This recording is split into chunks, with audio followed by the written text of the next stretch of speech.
For years, tender tycoon Vusimuzi Cat Matlala has prowled around the center of some of the country's biggest procurement controversies. Now, for the very first time, Parliament's ad hoc committee has forced him out of the shadows and into the spotlight to tell his side of the story. From lucrative contracts to questionable connections, the man who has long been accused of landing on his feet, no matter the magnitude of the scandal, finally faced members of Parliament who've been itching to scratch beneath the surface. In a marathon session that mixed tension and confusion, Matlala dished the dirt in some instances, but kept the cards close to his chest when it suited him, leaving many with more questions than answers. Hello and welcome to the final wrap of Parliament's ad hoc committee hearing for 2025. My name is Zoleka Qodashe, and tonight we unpack the many lives of Cat Matlala and how his narrative could shape the future of oversight and procurement reform in South Africa's police service. I gave him money twice. Yeah. How much did you give him, the first one and the second one? I gave him 300,000, and then on the second occasion I gave him 200,000. It was almost 5 hours into his evidence in chief when convicted criminal Vusimuzi Cat Matlala saw the meeting hall of Hoshi Mampuru Correctional Facility silent and attentive, with members of Parliament sitting on the edge of their seats. The question on everybody's lips: how did Matlala allegedly come to pay former Police Minister Bigicele R500,000? He says his problems began on the 6th of December 2024 with a raid on his property. What happened? What did you experience? Okay, I think it was around between 4 and 5 in the afternoon. So I was sitting in the main bedroom with my wife, and then we just heard a kid screaming in the house. So I wanted to go to check what is happening, and I saw some guys wearing balaclavas holding assault rifles approaching towards the main bedroom where I was with my wife. And then when they got into the house, they said inside the main bedroom, they said we must lie down. Myself, I must lie down on the floor. And while I was lying down, I saw also the kids. They made the kids also to lie down and push their hands behind their head. And then they started asking me questions that how many people are in the house, and I explained people who are in the house, and they asked me if they found someone besides the people that I just mentioned. I said no, it's only these people that I know. Matlala says he first believed it was a robbery, leading to his unsuccessful attempt to open a case at the Brooklyn police station the very next day. It was only then that he discovered it was a police operation. I then received a call from a gentleman who introduced himself as Brown Mokhoti, who stated that he was calling from the office of the Minister of Police and that he wanted to assist me. I informed him of what had happened at Brooklyn Police Station, and he advised that I should instead go to Protea North Police Station to open the case, which will subsequently be transferred back to Pretoria, Brooklyn. I went to Protea North Police Station as advised, and they told me they will issue a case number, but I never received any case number. But Matlala says prior to this phone call, he did not know who the man on the other end of the line was. Then, a second raid was to follow on the 18th of December that same year, but this time at his business premises. This just 12 days after the first. When they left, I actually called Brown, and then I told him that, listen, these people that are harassing me are here. And he said to me, you know what, I need to bring specialized investigators to come here and then see actually who are these people, and then who are they, who did they report to. And then he said to me, but these people are not from Pretoria, so you need to you'll see on the proof of purchase from my bank statements that I paid him. He said to me, you need to book them accommodation, so send me money so I can book for them accommodation. I said, but you said to me that you're working from the office of the minister, so why must I pay the police to do investigation? So I said to him, okay, can you arrange that I see the minister? Then I tell him that why must I pay for police investigation? And he said, no, the minister now is not available. Do you really need help or not? And then I actually gave him the money. I sent him that money. And then, but there were no people came to the house to do any investigation. This is not the only instance of perceived divine intervention headed Matlala's way, and it would be that series of events that followed that raised eyebrows. Matlala alleges that he received a phone call from the late Brown Mpungose, the son of KwaZulu-Natal taxi boss Elias Mpungose, after an attempt to arrest him at his property on that same day, the 18th of December. He said there is someone that he knows that he thinks he can help me regarding this problem of harassment. Okay. Did he mention a name? Yes. Or did he just... Yes. Whose name did he mention? The former minister, Bekicele. So he told you to come to Durban and to meet with former Minister Bekicele. Yes. And why would it be necessary for you to meet with former Minister Cele? Because he said he will help me to tell these people to stop harassing me. So you're getting offers from help all over the place? Come again? You're getting offers of help all over the place after the raids? Yeah, I will say so. But before this, on the 13th of December, Matlala would launch an urgent court application to retrieve his belongings from members of the political killings task team who he believed raided his property. The items included, among others, a Rolex watch, 1 firearm, and 2 mobile devices. The matter was set down for the 24th of December, but on the eve of the hearing, Matlala would follow the instruction given by Mpungose and met Cele at the Beverly Hills Hotel. Cele is alleged to have facilitated the return of Matlala's confiscated firearms in exchange for Matlala's withdrawal of the legal bid, and Matlala obliged. After he sorted out my problem, now we started talking, and he asked me, what did I do about this? And I told him about this Brown Mohotsi situation. Then I even showed him the chats that he was sending me, and then also him requesting me to give him money and everything. But I said to him, it's okay, since you helped me, I'm going to block this guy. And then he said, no, actually, this guy might, because I think, he said to me, the problem that is there is that the Minister Mkhunu, he's got a problem with the police being still loyal to him. And then Minister Mkhunu wanted to remove General Khumalo, Dumisani Khumalo, as the head of intelligence and put his own people. So that's why they are fighting.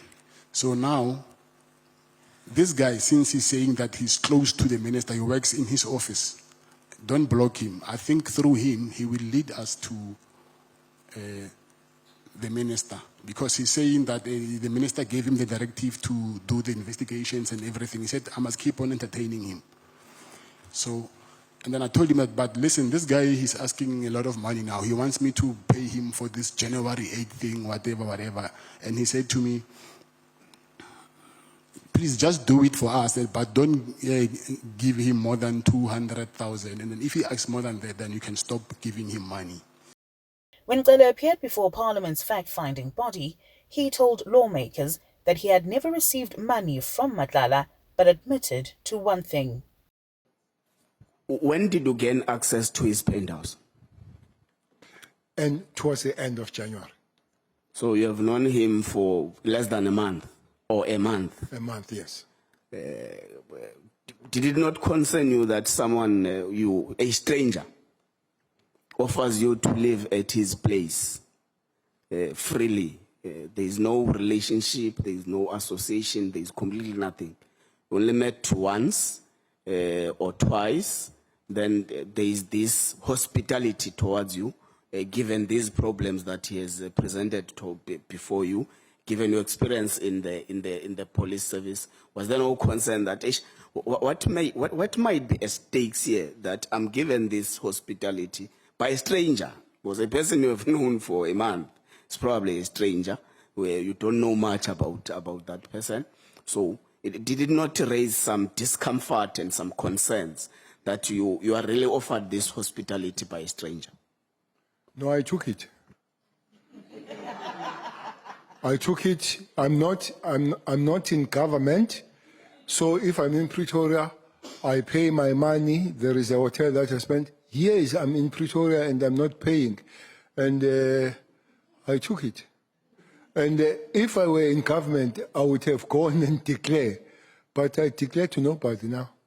While Matlala corroborated this evidence, he contradicted Cele's testimony in respect of the financial kickbacks.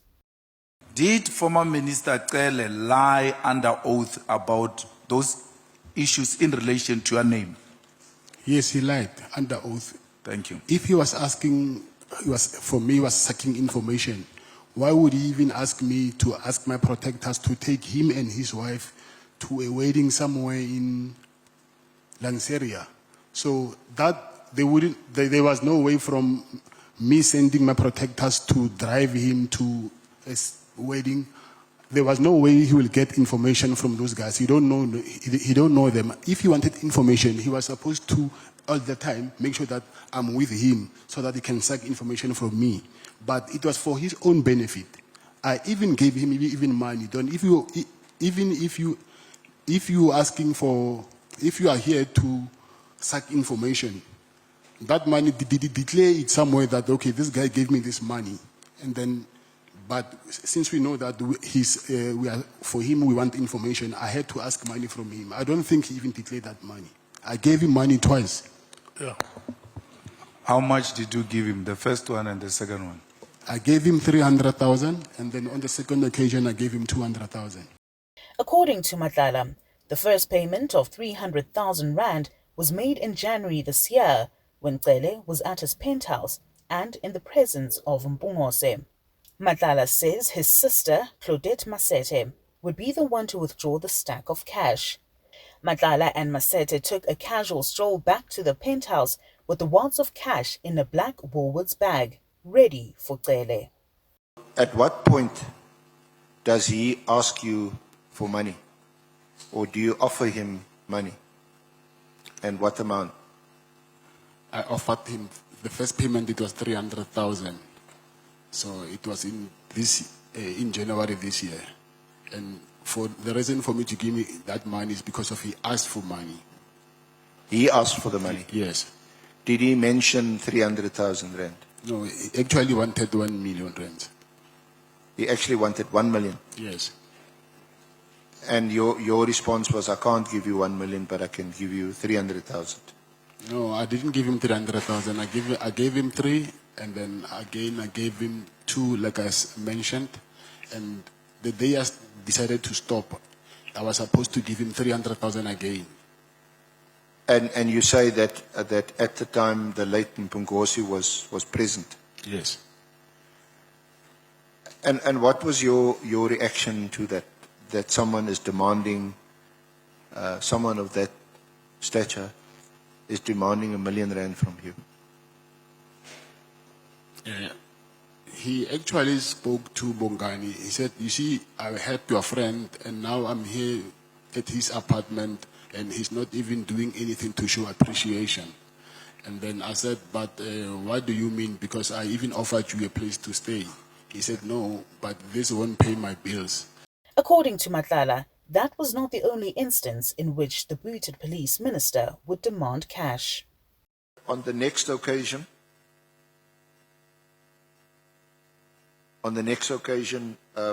how did that happen?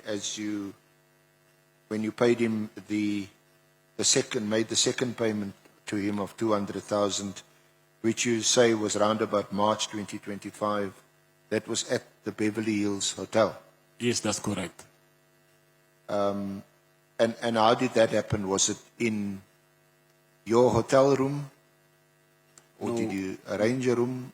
No. How did that happen? No, we were having lunch outside at the patio. And then that day I was with my protectors.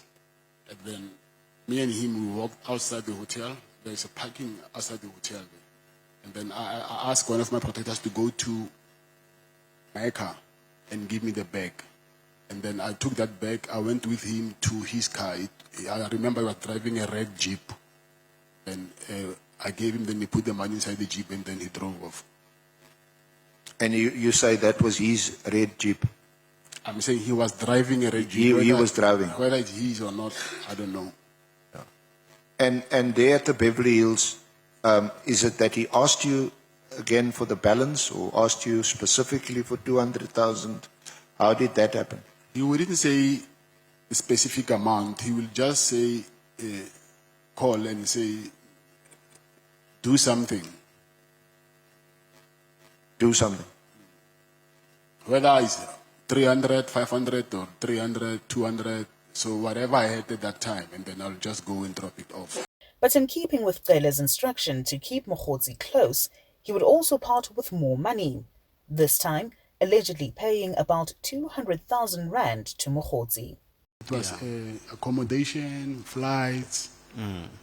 So did he specify why he wanted the money, what he wanted the money for? Did he say that, can you give us this assistance for this activity? Yes, he said that. He said for January 8. Yes. Did he mention who was also to benefit from that amount? Yes, he said the minister. So he was asking the money on behalf of the minister. That is how he requested for it. According to him, yes. According to him. Yes. Him and the minister, or the minister only? Say that again? Him and the minister, according to his request, was it for him and the minister or for the minister only? No, it was, from what I understand, the minister sent him to go and ask for donations there and there. Okay. And then I was one of them. Matlala told the ad hoc committee that he was forced to make these payments because Mokgotsi and Cele were aware that he had been awarded a 360 million rand tender with the SAPS. Matlala flipped everything on its head, explaining that he was unknowingly used as a conduit for the milking of resources from those within the structures of the security apparatus. And the next person to feel the hiss of the cat was a person who fingered him as a central figure in the rot that has the police service on its knees. After the break, we find out who and why this is significant. Stay with us.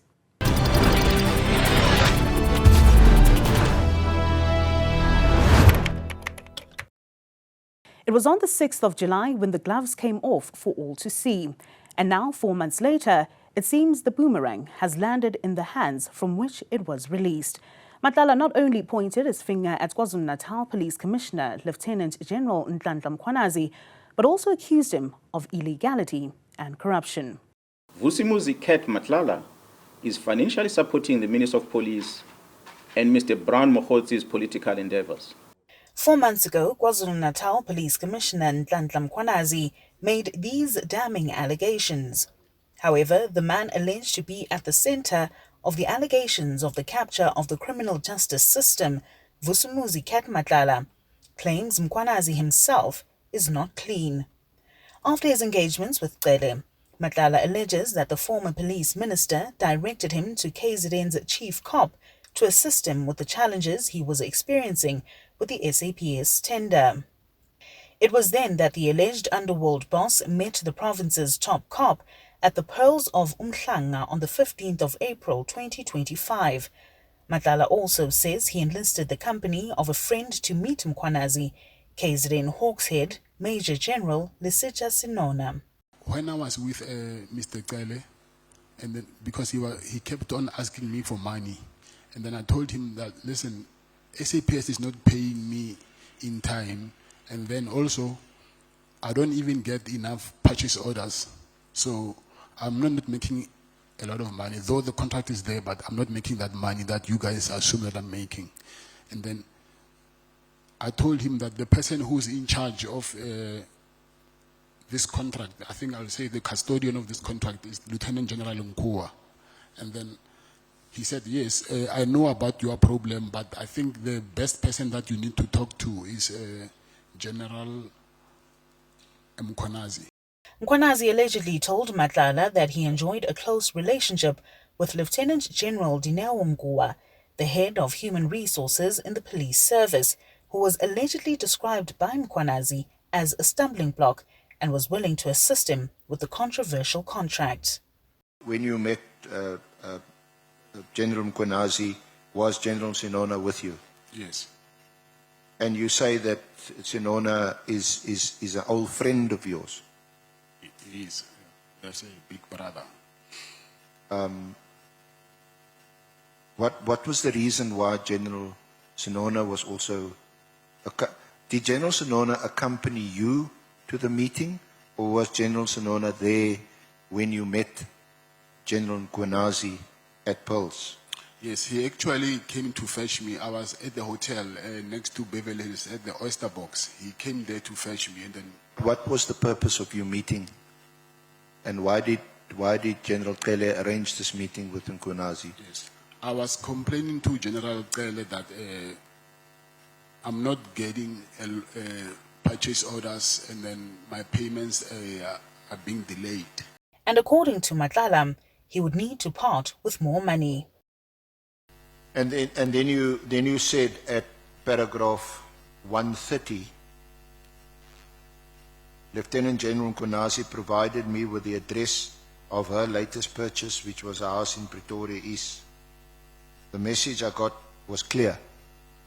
If I wanted my contract to proceed smoothly, I would need to work with her and give her money, or my contract would be terminated. He was indicating that police officers, even generals, could afford these things because they collaborated with service providers like myself. Yes, that's correct. Now you would agree that this is not right. In fact, this reeks of corruption, if it's true. You would agree with that? Yes, I agree. But what would Matlala be required to do to reciprocate in this alleged quid pro quo relationship?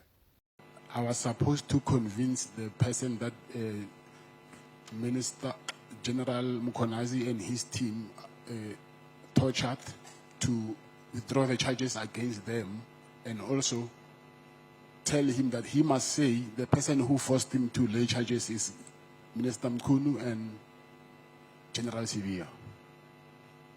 But who are these people who were threatening you? It's General Mkhwanazi. In the meeting that was in Paris? Yes. So he threatened you there? Yes. Ishmael Nangi stayed in the same residential area as Matlala and had allegedly been arrested for kidnapping in KZN, but would be tortured by the provincial commissioner and his team. As a result, charges were laid with the Independent Police Investigating Directorate, or IPID.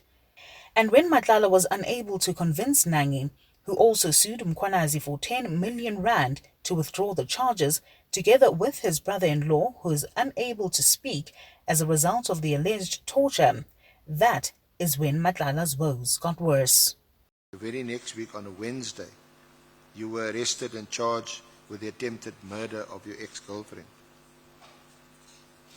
I believe my arrest was a direct consequence of my decision to stop cooperating with their demands for money and my refusal to continue what I saw as their extortionate schemes. Yes, I agree. This failure, coupled with his decision to stop communicating with Qele and providing an endless supply of cash, is what led to his continued stay behind bars. But Matlala denies being the one behind the attempted hit, claiming he and Tebogo Tobejane have been separated for 3 years. He called me, said I must come there. He's got problems with his wife's car and his car, so he really needed money. And I drove to Durban. And when I got there to Durban, I just decided that this thing will never stop of this guy always asking me money. And then something said to me, let me just stop taking these guys' calls. If you can check on that day, I received more than 20 missed calls from him. I just decided stop taking his calls. It was on Friday. And then the next week, Wednesday, that's when I got arrested. This was not enough to convince members of parliament that he had no role in the alleged criminality. Are you accusing General Mkhwanazi of encouraging you to do corruption? I'm not accusing him. That's what he told me. Others, however, believe this alleged meeting between Mkhwanazi and Matlala was part of a bigger plot in the many ways that exist to skin a cat. This guy makes an undertaking that he's going to intervene. He will speak with the lady in question and revert to you. He does not come back to you. He does not give you any report. So to me, it shows that Mkhwanazi was never part of any he never committed himself to an undertaking that he made to you. He was busy investigating you. What is your take on that? I don't think so. Or because if you're investigating me, then why will you reveal your colleague's secrets to me? Now remember, there are many skills of doing an investigation. You know that. There are many skills. You can't see an investigator at a face value. They lure you so that you can fall into a trap. And then when you have fallen into a trap, they play you. So Mkhwanazi played you. Okay, he might have played me, but the charges against AP were there, and he really wanted these charges to be withdrawn. So are you saying even with that, he was still playing me? No, I'm saying there are many ways and tactics. What if I convince that guy to withdraw charges?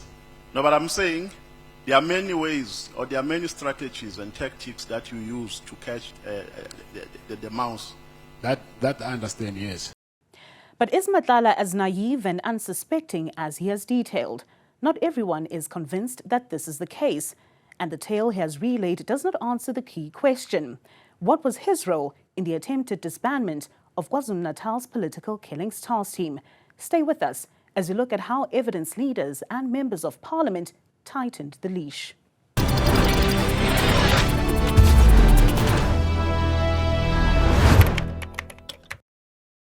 Thanks for staying with us as we take a deeper look at how far Matlala's tentacles may stretch within the police service.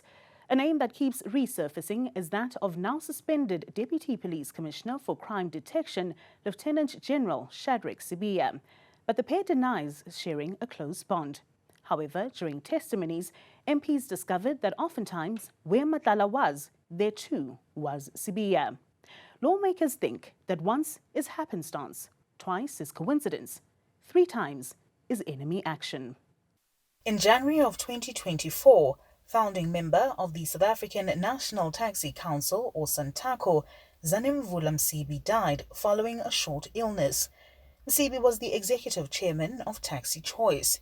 He was laid to rest in a service attended by several figures, including murder-accused Kadiso KT Molefe. Now, Mr. Msibi, very well known, a founder member of SANTACO, and he also had other business interests. Yeah, but I don't know his. Yeah, I just know that he was a shareholder in SA Taxi, and he also had a business called Taxi Choice. We also know that when he passed, he had a big funeral. A big funeral. A big funeral. You would have been there because you knew him. Yes. And you had a personal relationship with him. Yes, yes, I do. You were very close to him. Yeah.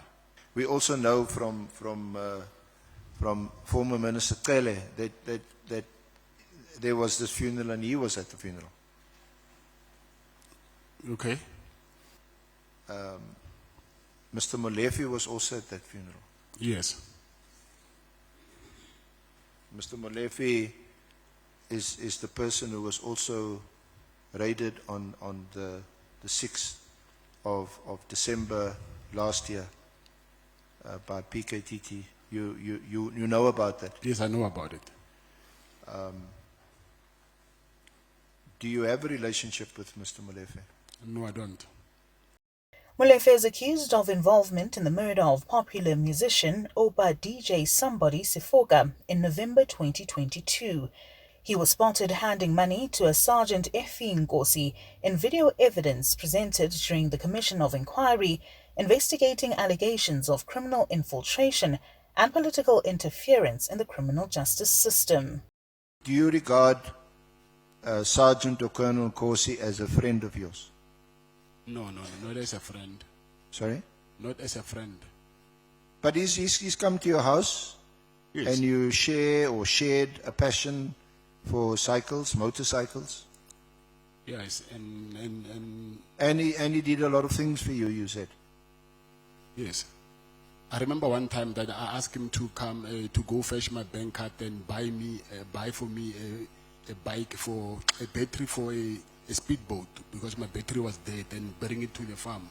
So it was I think in December I was at the farm and I said to me, buy me a battery and bring it to me. Nkosi is also considered to be the right-hand man to the now suspended Deputy National Commissioner for Crime Detection, Lieutenant General Shadrack Sibiya.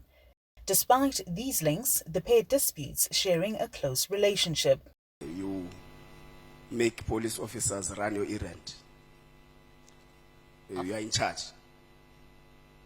But Policemen run your personal business. but he's a human being after all. So after work he's no longer. Okay. He is a policeman. Do you agree? Yes, he is. Do you agree that you send a police officer to buy yourself batteries for your boat? Do you agree? Yes, I sent him. You have his right-hand man as your errand boy. You attend his family occasions. How is it possible that you don't know that person in person? But Sergeant Nkosi, he is not General Sibiya. Those are two different people. While Matlala is adamant that his circle of friends does not include Sibiya, questions were raised about how he had direct access to the senior official in the SAPS. Last year, Matlala experienced issues with the controversial multi-million rand tender awarded to his company Medicare 24 Tshwane District. Matlala was the sole director of the entity before he resigned in December last year. Responding to how he came to engage Sibiya for what he says was the first time, this is how Matlala responded. Then you go on to say at paragraph 13, in January 2024, to address the situation, I met with Lieutenant General Sibiya, who was then the acting National Commissioner. A meeting was arranged after I obtained his office details online. Which is true. So you just obtained his office details online? Yes, and then after that, obtaining it online, I sent him in an email. I think we gave you a copy of the email. Isn't it unusual for someone to look up the email address of a high-ranking police official, in this case, at the time, the highest-ranking police official who was acting National Commissioner, and you send him an email request for a meeting, and he is prepared to meet with you? Yes, maybe if you can see the details of my email, and then you'll understand why he agreed to meet with us. The second time would be just a month later. Matlala told lawmakers that he wanted Sibiya to intervene in the matter relating to a hospital he secured at the SAPS, in which he was supposed to provide health services. Matlala was unhappy that he secured the lease for the building with the Public Works Department, but SAPS members refused to vacate the premises. However, when Sibiya appeared before Parliament's ad hoc committee, he did not provide that clarity. Matlala was awarded the 360 million rand tender in June 2024, but had allegedly sourced the facility 3 months prior, leading some to believe that he knew about the looming multi-million rand deal. An internal audit report also revealed that procedures were flouted and that this should have been picked up during the bid evaluation committee process. Despite this, from the 22 companies that applied, only one emerged victorious, that linked to Matlala. One of the irregularities identified has been flagged as fronting, a process where a company deliberately attempts to circumvent the BBEE Act. When did you first take an interest or become interested, and even more so from a business point of view, in the healthcare, medical care business? I was introduced by my colleague who, me and him, we stay in the same estate. So he is the CEO of Medicare 24 Holdings. So he approached me and he said to me, there's a business opportunity in Medicare 24. So Your friend, is that Mr. Van Wyk that you're referring to? yes, Was there a genuine business deal? it's a genuine business. Yeah. So tell us about this genuine business deal. What was the deal? Like I said, they do the management part. They manage the clinics. Yeah. And then, meaning I have to pay them for the management fee. The February meeting would not be the end of Matlala's engagements with Sibiya. There would also be a third encounter. So after your first two meetings, and both those meetings related to the lease agreement, isn't it? Yes. On the third occasion, when you met him, that was after he contacted you about the kidnapping of your friend. The third time. Yes. Yes. Which friend is this? His name is Jerry. Jerry, and his surname? Boshoga. What did he know about the kidnapping? Why is he phoning you? He was investigating it, I assume, because he's the head of detective. Were you aware of the kidnapping? Yeah, I remember when we were doing consultation, I told you that the police came to my house and they asked me about the kidnapped person. That was him. Okay, so we're going to get to that. Was that after the first raid Yes. on your house? The first one, yes. Okay. But there was one instance which also piqued the interest of lawmakers. A party where Matlala's wife was invited, only for him to discover that the party was thrown by the Deputy National Police Commissioner. My wife was invited by a friend to an event in Centurion. Later that evening, she called me and asked me that I come to fetch her because she was not feeling well after having too many glasses of champagne. She sent me to her location and I took an Uber to the address. When I arrived and informed her that I was outside, she requested me to come in as she wanted to finish her drink. I went inside and sat with her for a while, and then we left. She pointed out that the event was an engagement party for Karabo, the son of Lieutenant General Sibiya. And with all these strings of coincidences, lawmakers are not convinced that Matlala simply was not on the radar of senior SAPS officials. 2000, you were arrested for possession of suspected stolen property. Matter was withdrawn, you'll recall. In 2000? Yes. That's a long time, yes, but I will say yes here. Yes. Also in 2000, in Silverton, you were arrested for theft out of a motor vehicle. That too was withdrawn. You recall? I don't recall, but I take it. Okay. Also in 2000, you were again theft of a motor vehicle in Brooklyn. That too was withdrawn. You recall? Yes. And in 2001, in Cinderville, you were arrested for burglary at a residential premises. In fact, you were convicted of that. Is that correct? Yes. And what kind of sentence did you get? 4 years. You served it. Yes. 2006, cash in transit, you were acquitted. Yes. 2011, theft of a motor vehicle, it was withdrawn. Yes. 2012, house robbery, possession of suspected stolen goods, withdrawn. Yes. 2012, Brooklyn, common assault, withdrawn. Yes. 2012, in Mamelodi, possession of housebreaking equipment, withdrawn. Yes. 2013, in Alberton, house robbery, withdrawn. Yes. 2015, Silverton, carjacking and possession of suspected stolen goods, withdrawn. Yes.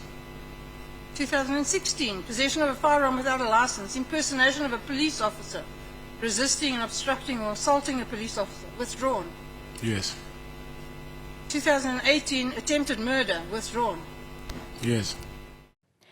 Stay with us, because when we return, we lift another veil off of Matlala and ask the question, is anyone off limits in his thirst for money and power?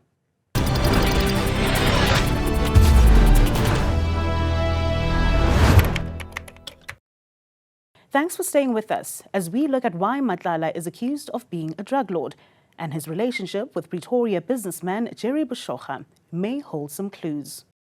Jerry Boshoga is a businessman and farmer from Pretoria. He went missing in November 2024, and his family believes Matlala is behind it. Did you know he had been kidnapped? Yes, I know. What do you know about his kidnapping? When did it happen? Where did it happen? You know who I kidnapped him? I don't remember the date. I just remember his brother called me that night and told me that his brother is being kidnapped. He went with him to somewhere, he said somewhere in Centurion. And then when he got there, he said, there's a guy who came there in a Mercedes-Benz. And he said, Jerry got out of that car that he was with his brother in, and then he jumped into the other car. And then he said to that guy that, hey, this is my brother. And he waved at him. And he said, listen, wait for us here, we will come back. And then they left, and they never came back. So maybe around, I don't remember the time well, but it was at night, I was sleeping. Maybe it's 11 or 12, I don't remember well. I got a call from him. He said, hey, I received a missed call. My brother is being, not a missed call, a message, a voice note. My brother has been kidnapped. Matlala testified that Boshoga was involved in drug trade, but denied having any part in it.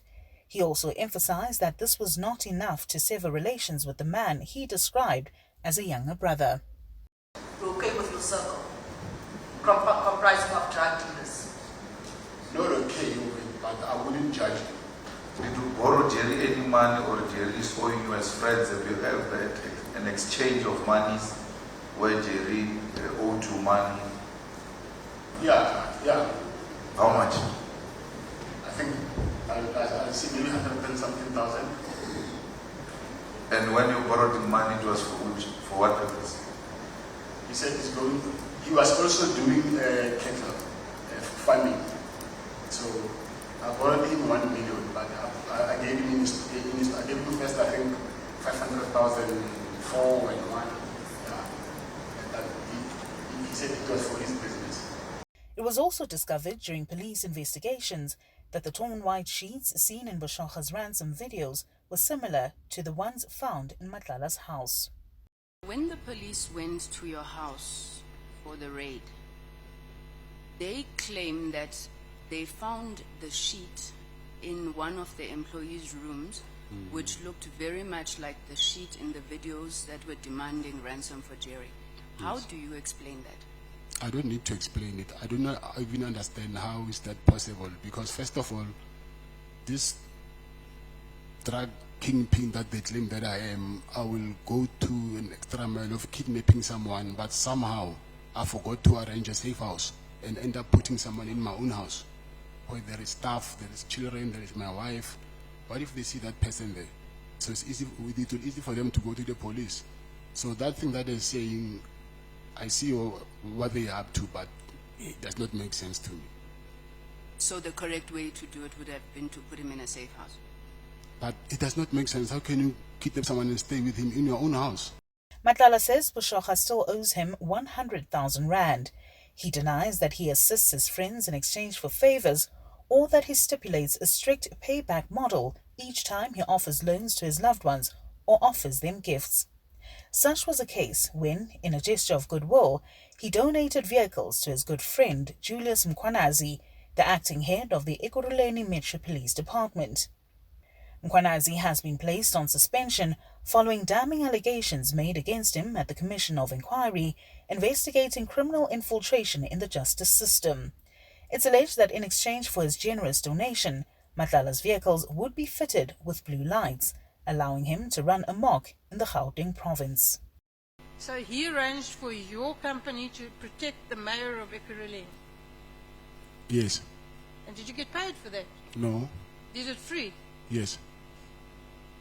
Now that's not a very good business model. It is. Okay. You donated vehicles to the Ekurhuleni Metro Police. Yes, I did. Why? Like I said before, I wanted to do medical response for them. So I did that as to show good faith. Yeah. How many? Vehicles? Four. 4 vehicles. Yes. What kind? It was 2 BMWs, 1 Mercedes, 1 VW Golf GTI. Don't mess around. And was there any benefit from this donation? No, there was no benefit at all. Did no business flow from it? I was expecting it, but it never happened. Also, not a very good business model. But Matlala denies this. He also denies being in support of the disbandment of KwaZulu-Natal's political killings task team. This despite a chain of messages between himself and Brown Mokhotsi. On the 31st of December last year, the same day on which Mchunu issued the directive for the disestablishment of the task team, Mokhotsi sent a message to Matlala at 11:32 a.m. saying, "It's D-Day. I think you must stand back." After several exchanges, Mokhotsi told Matlala that they would fight what comes his way. You say, this won't change my contribution towards the minister. This is your text to him on the 31st at 11:40. I made a conscious decision to support the minister. What did you mean by that? Like I'm saying again that I was trying to string him along because they said I must entertain him. So I told him that it's fine, I will help you, because according to him, he said we must send him money, because the money, according to Brown, I'm not saying the minister said that, according to Brown, the money was going to the minister. So Mr. Qodashe said that it's okay, tell him what you need to do, tell him so that we can end up getting to the minister. So I sent him this message. Because would you agree that certainly this message, what it conveys and what it suggests is that you were supportive of the minister and that you were supportive of what he was doing or what he had done when he disbanded or when he directed that the PKTT was disbanded? No, like I said, I was not supportive. And then anyway, I've never even met him. I was just entertaining Brown to what he was saying. KZN's Mkhwanazi had previously alleged that Matlala was a reason for the disbandment over the mistaken belief that the raids on his properties were conducted by the PKTT. But members believe Matlala's testimony has been riddled with mistruths. You only took one firearm is what you signed That for. That is in the SAP 13 book. I'm saying that's a total lie. It's impossible. I had got all my firearms. I personally checked the records this afternoon and they indicate that you only collected a single Beretta pistol. Is that correct? It's not correct. It's a total lie.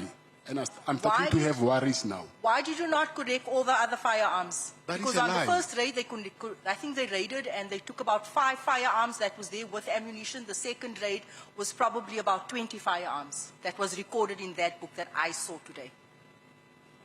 That is a lie. It's a lie. It's a lie, yes. I put it to you that the person that signed for those items is a lady. A lady collected. It's not a lady, it's a guy from Northwest. He speaks Tswana. You see, that is something You that I didn't don't collect understand. it, sir, but you didn't collect your items. Someone else collected those items on the 31st of December. It was me. I remember very well. Even my VIP car, it was broken the outside. They had to fetch me with another car. I was there myself. I'm saying to you, I sat in that office earlier on when I left this place. A lady collected the remainder of those items on the 31st of December. I put it to you. You claimed that your watches were missing. You claimed that your laptop was missing. You claimed that SAPS has stolen from you. Yet you did not open up a case for your watches, your Rolex, your laptop, and everything else. You didn't open up no case for that because that wasn't recorded in the SAP 30. And parliamentarians were less than convinced that there was any legitimacy to the man credited with the collapse of South Africa's police service. In my view, Mr. Matlala, you're not a businessman. You're a crook. I am. You're a thief, you're a fraud, and you're corrupt. And the problem in this country today is that people like yourself clothe yourself in the respectability of calling yourself a businessman when you are nothing but a dishonest thug. You make an illicit fortune by stealing from the poorest of the poor. It's people like you and your associates that have robbed generations of South African children of their futures. Shame on you, sir. But at the heart of every scandal and all corruption are the innocent people. This a poignant reminder which was stressed by parliamentarians. Jerry's mom is watching. Talk to her. I will say, Mama, you know very well me and your son. We are very, very, very close friends. We've done a lot of things together, traveled together, me and his wife and my wife, and there was nothing that I will do to harm your son. Actually, your son was like a young brother to me. So there are people who are getting between us, trying to convince you that I took your son so that you might think of me as this bogeyman that people paint me to be. But from the bottom of my heart, I've never and I will never, ever do anything to harm your son or your family. Thank you, sir. I'm sorry.